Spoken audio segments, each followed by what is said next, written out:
The Wolves, Part 6 from The Raven, Revenge, and the Reckoning. I broke camp before the sun was up. Buck stood quiet, head low, reins flipped loosely over a branch. I was 30 miles east of the boarding house. The land was opening up wide and pale. Rolling prairie stretched out before me like a river bottom running along the left, dense with early morning mist and heavy timber. I swung into the saddle, turned Buck east, and just as the sky cracked open with that first strip of light, I heard it, a long, low howl. Lobo sounded like a big one. He came from deep in the bottoms, echoed up through the trees like a ghost dragging its chains. Then came another, and another, higher, longer, followed by others. I could hear them calling, closing in on something. I kicked Buck into a trot and then a lope, staying even with the timber.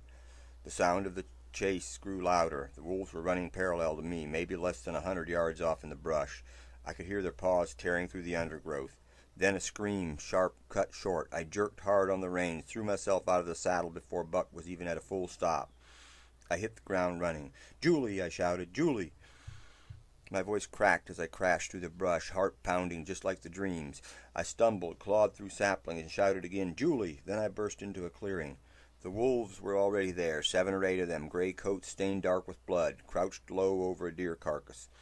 They lifted their heads, eyes glowing amber in the morning light. One step forward, hackles up, a low growl vibrating the air between us.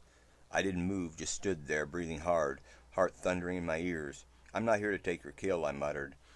The wolves watched, another growl, but none advanced. After a long pause, they circled slowly, then drifted back into the timber, disappearing as quiet as they'd come.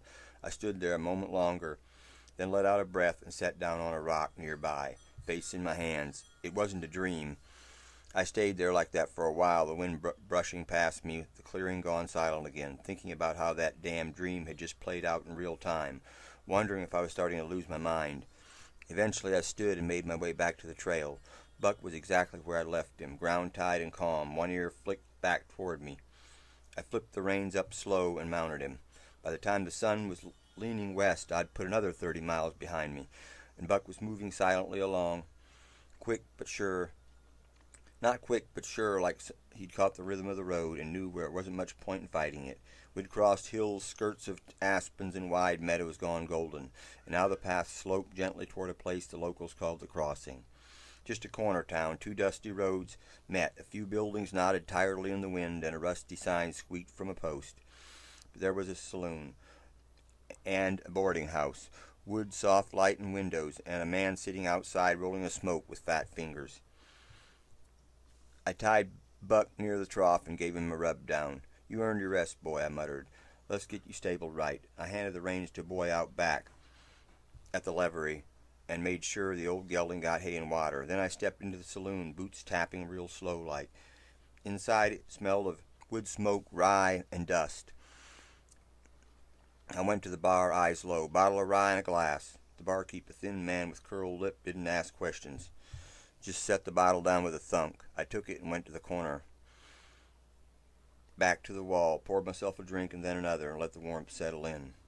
Then the door creaked. Old farmer, wiry frame, overalls worn near threadbare, sun-scorched skin and crow's feet carved deep as the canyons. He ordered a whiskey, sipped it slow, and then glanced back. He turned and walked toward me and sat down at my table. He looked at me a long moment and said, "You running toward something or away?" I didn't answer right away. I just stared at the table and then said, low, the words barely out of my mouth before I realized I meant them. "I lost someone." He didn't say anything, just waited. "I see her in my dreams," I said. "Every damn night I run toward her, but I never get there." I reached for the glass, but my hand shook.